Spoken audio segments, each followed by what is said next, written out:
Hello, everybody. This is Curtis Rummel and Ben LeMaster, and we're getting ready to kick off the Prepare for Prime Day 2-day virtual summit, kind of the last overall presentation of the series. So thank you for joining, and we'll get right into it. So the point of today's webinar is to go through kind of maintaining the momentum of Prime Day sales and what we can do on an ongoing basis, kind of during that post Prime Day time period to take the best advantage over capturing that value and making sure that we're utilizing that as we move forward. So today you have Curtis Rummel, myself, kind of lead client strategist here at Marketplace Strategy. And I'm Ben LeMaster. I'm one of the media strategists here. I head up all the DSP efforts, so we'll be getting into that as well. Some search tactics you can implement post Prime Day a little bit later on. Perfect, and we'll get right into it. So today's agenda that we'll be going through is how we can get the most out of Prime Day and what those tactics are at a high level. What is the Prime Day graph that we generally expect from a before, during, after? And then also looking at the different strategies that we can implement to maintain that momentum as we move forward in the first 30 to 45 days following Prime Day. So the first piece we wanted to kind of go through here is just overall results and understanding what those results might specifically be as you report that internally. So, there's a couple different ways that we can look at this. The first one from the perspective of year over year during Prime Day. So specifically, what did 2019's Prime Day look like compared to 2018, taking everything into consideration, given the similar promotions and similar deals compared to last year, how did that specifically perform? So that's one way of looking at it. But really the primary way that we decide to kind of look at this is understanding the post time period following Prime Day and what the overall sales lift looks like the first 30 days after Prime Day, as well as the next 30 to 60 days after Prime Day. Because really the whole goal here from our perspective is to figure out the best way to increase our overall sales velocity and keyword rankings for the foreseeable future as a result of Prime Day. So basically using this as a lever to grow your overall business's sales on Amazon. So specifically, one of the things that we like to call out is making sure that we're defining, what success looks like for Prime Day for you specifically. So one of those things would be, making sure internally that it's known that, if your goal is improving the overall amount of units sold on Prime Day relative to last year, or if it's specifically what does the first 30 days following Prime Day look like relative to last year. Generally, we prefer the latter because we think that that's a more accurate representation of overall performance. But it's just really truly understanding kind of how you're going to describe that internally, I think is very key. Next, you have kind of just some of the different points about the different delays that you would see during this time period and the overall kind of sales data as it eventually rolls in from the advertising as well as the overall sales data in your ARA reports or in Seller Central. So specifically here, it's important to note that there's going to be a significant lag overall, whether that's 48 or to 72 hours. Obviously, we know that on a normal basis, it's 48 hours, just in ARA, but it could even be longer during this time frame because of so much data kind of being rolled in here that, especially on the advertising side, that it's going to take longer than usual to get this data. On the advertising side, if you saw data within that day for that day's performance, that wouldn't be out of the norm. And at this point, it's pretty normal. But as we move forward, we would anticipate, almost 12 to 24 hour lags in overall advertising data coming into the user interface. So whether that's for the Amazon advertising being the search side or whether that's the DSP display side. So just important to note that you probably won't have the true data for overall performance until probably 3 to 5 days after. In addition, it's important to note that as you look at overall sales performance, there's also the aspect of, from the advertising side, the 14-day sales attribution window. So, a lot of the performance will likely come in, in that latter half of the 2 weeks, as opposed to right away. So again, just some important pieces to note as you define your results and define what success looks like for you internally. So as we noted, the goal here is how can we make sure that we get the most out of Prime Day at a high level. It's estimated that in 2018 that Amazon did about $4.2 billion in sales in that time frame. And then separately, as we look into 2019, we definitely expect that to continue to grow across the board. And for us specifically, our goal is we want to make sure to utilize Prime Day as just one individual lever to make sure that we're utilizing and growing the overall sales of the business as a whole on Amazon, not just the goal of selling as many units as possible in one specific day. So I think that's important to note that we're looking at this from a long-term return on investment standpoint, and with the goal of influencing keyword rankings kind of over that long term. So, while spiking that one specific time period and then looking at kind of the post 30 days to see kind of how we can impact that and make sure that we keep that at an elevated rate. And this chart here at a high level is what, we would plan to expect as a result of this. Separately, we have the flywheel effect that everybody knows and loves, and obviously this can be a good or bad thing for you specifically. So whether that's a virtuous cycle or a vicious cycle, everything that you do on Amazon impacts your performance down the line. So whether that's impacting and growing sales significantly in this short period of time, we believe will help you rank and sell more in future months. And then in addition, the counterpoint to that is, if you have bad months or anything along those lines where you're out of stock or your sales decline significantly or you have an andon cord, losing sales will harm you not only during this specific time period, but also down the line as well. So it's important to note and take this into consideration. And our Prime Day strategy as a whole is 100% focused on optimizing this lever so that we have the greatest impact down the line. So it's important to kind of just know that this is a key building block for that. So we wanted to just quickly talk about the Prime Day graph and what this means and what this looks like. So you have the before, during, and the after. Specifically for the before element, this is what a lot of the other webinars previous to this will reference, as well as the during. But specifically, this is more around planning, whether that's making sure that your content, your keywords are optimized to, fully taking advantage of your product images as well as A+ pages, all the way to making sure you're establishing the correct goals for Prime Day, as well as making sure that those the deals that you specified are going to meet your long-term goals as well. So just making sure to take all of those different pieces into consideration is really important as we kind of evaluate this.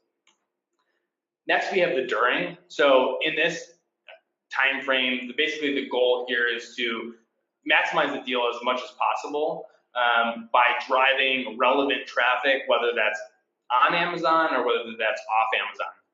So specifically here we have Amazon advertising, previously known as Amazon Marketing Services. We have DSP, which is the display side of the house for Amazon, or even off Amazon traffic, which I know we've referenced a couple times, and I think that can be a really valuable piece as well of figuring out different ways of targeting your ideal customer and bringing them to a highly converting Amazon detail page to make sure that they're getting in front of this great deal while it's running.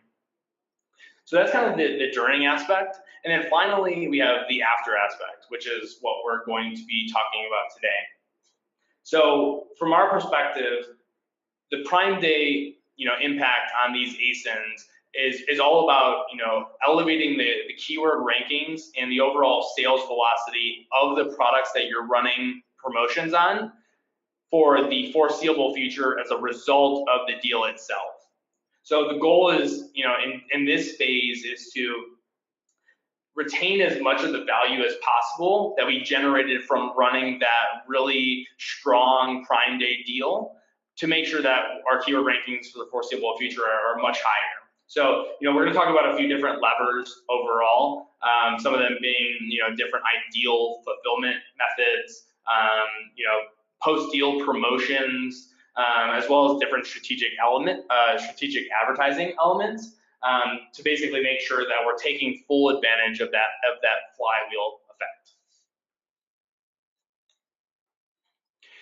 So the first thing that we wanted to talk about as we kind of go through, maintaining the momentum and figuring out all the different pieces of data that we can utilize on an ongoing basis to guide our performance and our strategy post Prime Day.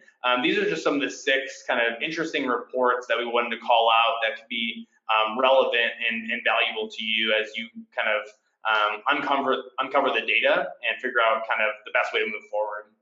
So the first one being the advertising customer search term reports that lives inside of Amazon advertising on the search side.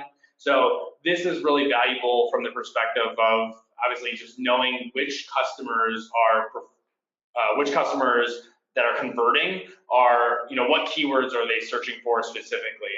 And, are specific keywords performing or not? And this is a really holistic, report that you should be always using, because this is the most valuable piece of data, because Amazon is so search-based, to understand exactly what they're, looking for and when they actually end up purchasing is very, really valuable. So we see this as really actionable for you specifically as you think about your post-Prime deal time period, and figuring out kind of maybe even the week before or the 2 weeks before Prime Day, as well as during and then post-Prime Day, what are those keywords and how does it fluctuate?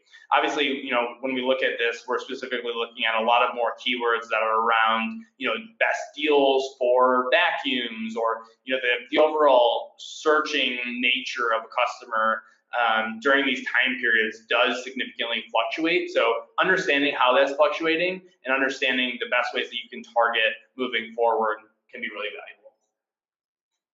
Secondarily, you have just your normal sales diagnostic reports. So basically seeing how specific ASINs are performing on an ongoing basis. This is valuable to see, specifically how products are performing, during that time period versus after. And again, this is something that you can use in combination with the customer search term report, just to see kind of if you should focus more or less on specific products due to how specific deals performed leading up to or during Prime Day as a whole. So another interesting piece to just look at there.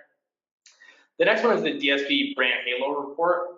So this is something that's tied directly to the display side of the house, but just understanding what ad and what product was shown to a customer, and did they end up purchasing that specific product, or what did they end up purchasing some separate product? And we can take away from this, okay, clearly we're showing them the right ad, because most of the time when they see this ad, they also convert on that ad, versus if we see a big discrepancy between those 2 data points, then at that point in time, we're thinking, okay, maybe we should start showing them, the product that they normally convert on as opposed to the one that we're currently showing them. So this can be a really interesting report as a whole. And this is actually starting to roll out to the Seller Central side of the house for normal search advertising. And we foresee this to come to the normal Amazon advertising side as well, hopefully soon. But it's a really, really valuable report to just understand how aligned you are overall. The next one is the promotion performance report. So this one is obviously directly tied to how your Prime Day deal performed.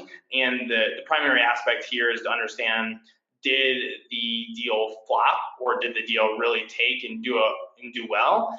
And to use this performance metrics to see if we want to run the future promotions or to basically terminate them, as well as we want to ramp up or down on the advertising side, whether that's search or display. So that can be really valuable for this specific instance. The next one is the geographic sales insights.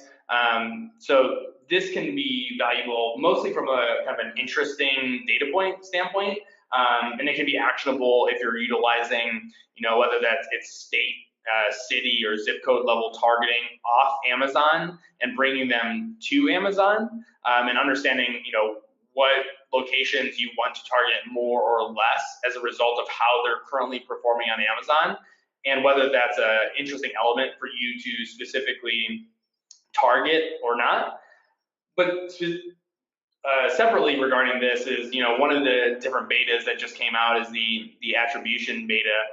And this allows us to track off Amazon traffic to Amazon specifically to see how, specific campaigns are performing, and if they're performing well or if they're performing, poorly, and basically evaluating and changing our strategy relative to that. So that can be something that's directly tied to those off Amazon campaigns, and whether that's something that you would like to focus on as well.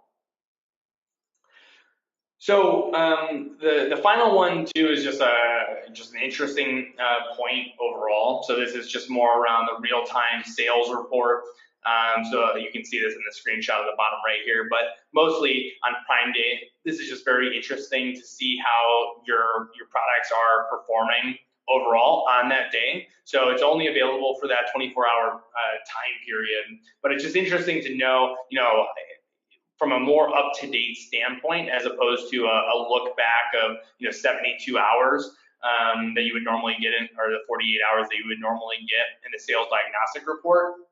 This can be really interesting to just see and know how your advertising is or is not performing on the day itself.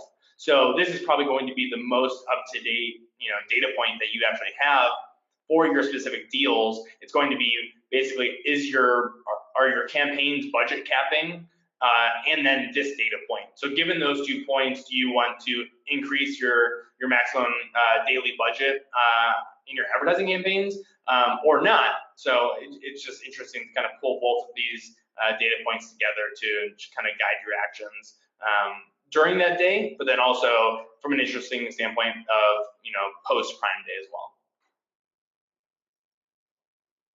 So the next thing that we're going to go into are some more of the kind of the actionable elements to just be thinking about overall from the standpoint of key tactics and strategies in the post Prime Day time period to really maximize those sales and maximize the long-term return on investment of your Prime Day deal specifically.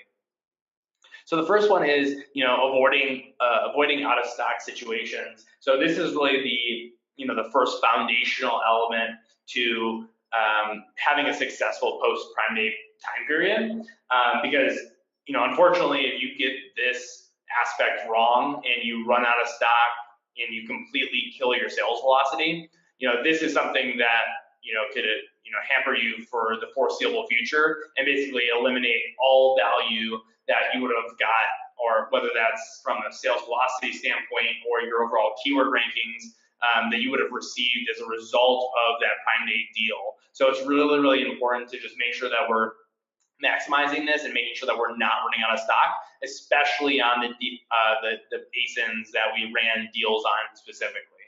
So really, really important here. Some of the different options that you can think about to have backup inventory in combination with your just overall Vendor Central inventory and purchase orders. On the Vendor Central side, you have direct fulfillment. Obviously, this is only eligible if you're ready and willing to do dropship.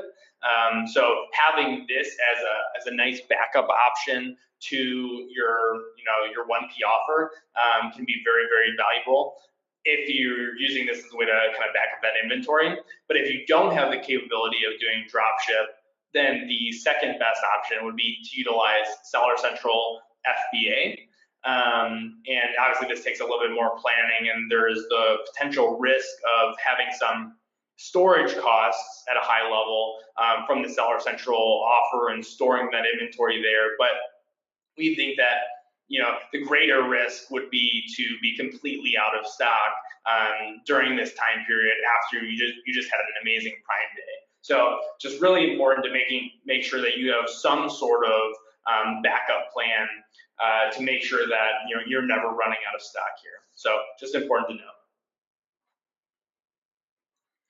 Another piece is the post Prime Day coupons. So we believe in the strategy of having a very good short-term spike in sales due to the Prime Day deal, followed by running these coupons specifically that would be at a 5 to 10% overall discount rate that would be on the same ASINs that you ran your Prime Day promotions on.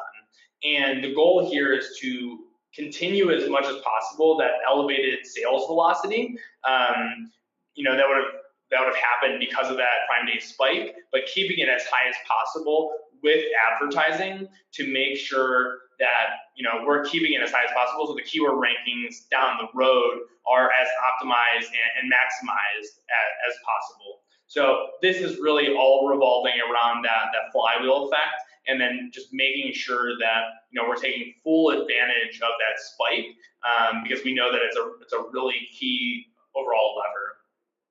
And overall, we always recommend coupons or lightning deals, because we believe that the greatest impact that we would see on Amazon comes from the visual cues and the visual elements that you would see, whether that's on detail pages or in the search results themselves.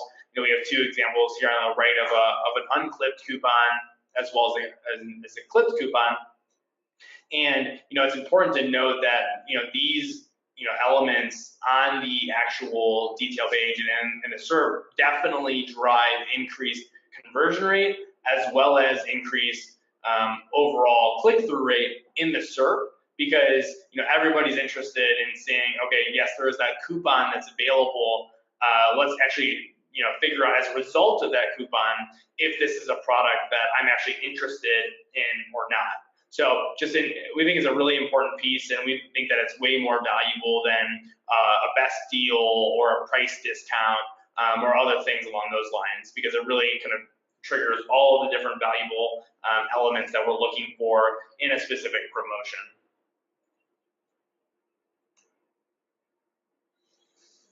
Okay, so next up, we're going to go through some advertising best practices as far as how we're going to take that Prime Day momentum and just keep it going, not only through August, but into Q4, and really how that's going to play out as we go over time. So the first thing we want to be doing is making sure that we are maintaining elevated budgets.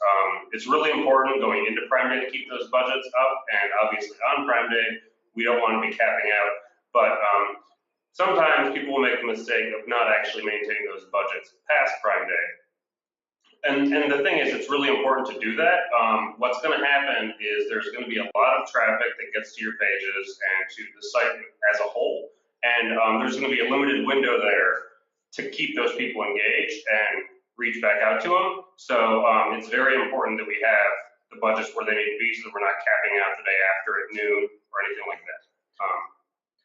And it's also valuable to think about from your competitor's standpoint here is most people are going to spike during Prime Day specifically, and then they're going to almost completely turn off, because July for most people is not an extremely valuable time period.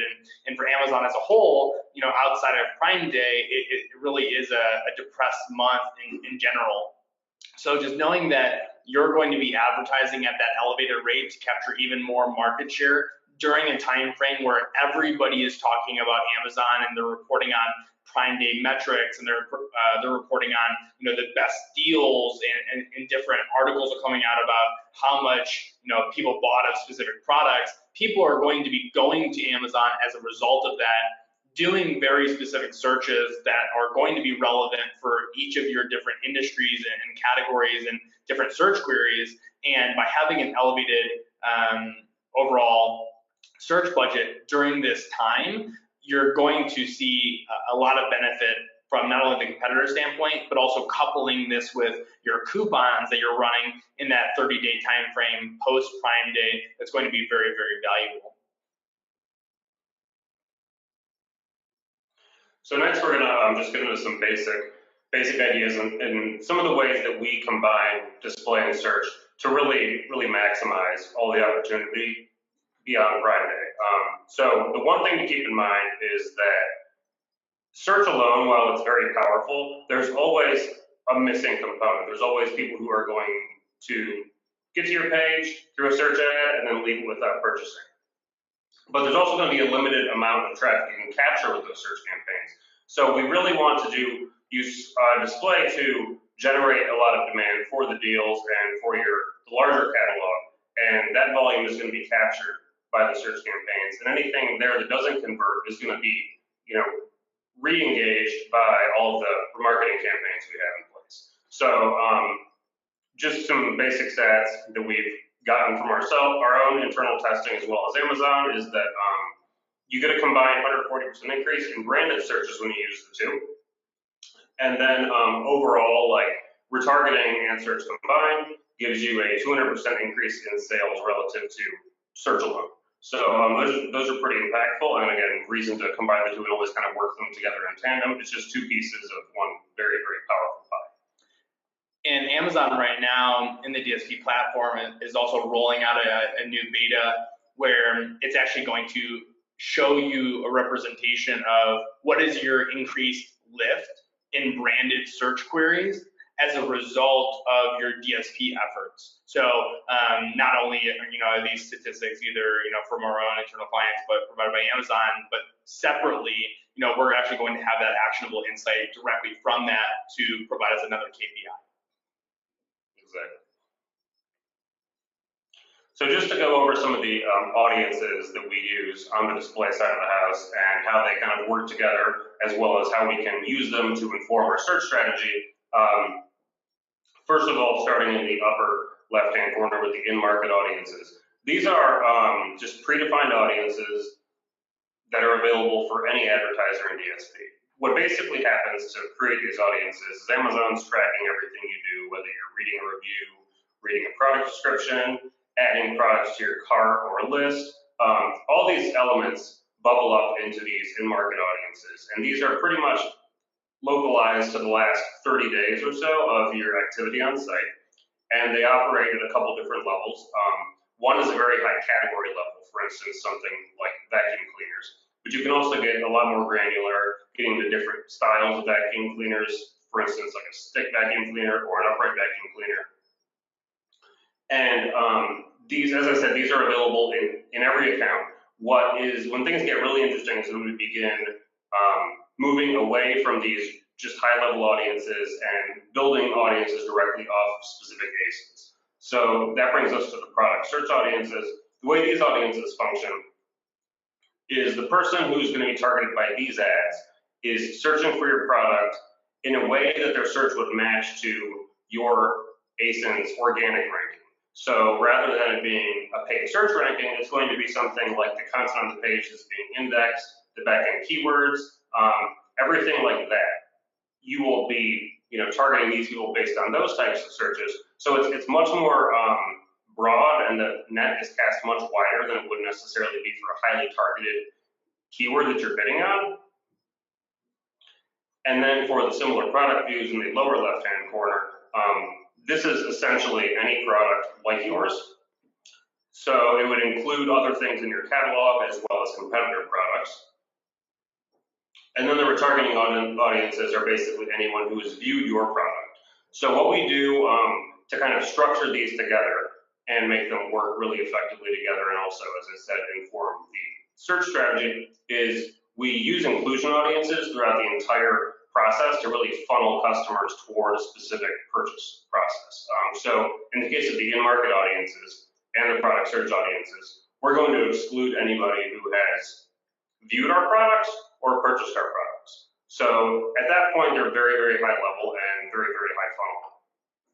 As they get to the point where they're viewing our ads and seeing either paid impressions or organic impressions, if they click those and hit our page, they're going to no longer be targeted by either of those types of campaigns. And at that point, they're either going to purchase a product, or if they don't purchase a product, they're going to be captured by the retargeting campaigns and serve those ads until they eventually come back and purchase. once they purchase from a retargeting campaign, they'll be completely untargeted by anything until they might fall into one of these other targeting mechanisms based on their activity on site. The similar product views is a little bit different. We do use the views and the purchases as exclusion audiences, and the reason we do that is because since we don't really know what exactly the ASINs are, that's how we're able to get more into competitor pages. We exclude any views of our own catalog as well as any purchases of our own catalog, so we're essentially capturing competitor traffic and driving it back to our pages. Once they've gone ahead and purchased our products, they will obviously no longer be targeted by that campaign. Now, if they get to our pages but don't purchase our products, again, the retargeting campaigns will kick in and start targeting them. Now, some of the ways we can actually use these to assist on the search side is specifically when we're looking at how these audiences overlap with other audiences in the platform. So, for instance, product targeting and category targeting that we can do on the sponsored product side, we can actually see specific in-market audiences that might be interested in specific product types that we can that are overlapping heavily with our purchase audiences from the retargeting campaigns and the other campaigns that we're negating the purchasers from. So we can see who's purchasing our products and what else are they like. We can then go after those people ourselves and again exclude purchasers. But then we can target those same categories on the search side and those same similar products on the search side and kind of get an idea then of how can we expand our coverage and really just maintain full reach and coverage the entire time. So then on to just some general tactics that we want to do in the post-Prime Day period. The first thing we want to do is really make sure that we are, again, going back to the budget point, we want to make sure that we are increasing the budgets on the retargeting campaigns and on any branded keywords. As Curtis mentioned, there's going to be a lot of traffic coming back to the page. People are going to be reading articles on what's sold well. They're going to be searching for your brand, for your products. So it's very important that we're maintaining that branded search spend so that we can capture it very easily. But at the same time, just because somebody is searching for a brand doesn't mean they're going to purchase that product. So it's very important for us to be re-engaging them with retargeting campaigns and pulling those non-converters back to the page to complete the sale. At the same time, based on products they have purchased, there might be other products in our catalog that they're very, very qualified to purchase. So we can find those specific products they have purchased, create audiences off of those products, and then serve them an ad for a similar product or a complementary product, and really kind of like increase that lifetime value in the very short term, and in the end win like a much longer term high lifetime value customer. The other thing we can really do effectively with the retargeting campaigns is, as I said, similar product views are essentially our competitor page traffic, so we can get in front of those people, really attack those, because there's going to be lots of traffic on those pages as well, especially as people are coming back to the site and looking at all the different products that sold really well. So being able to re-engage those people who are more familiar with a competitor and not as familiar with us allows us to really get in front of them and gain additional growth within the category.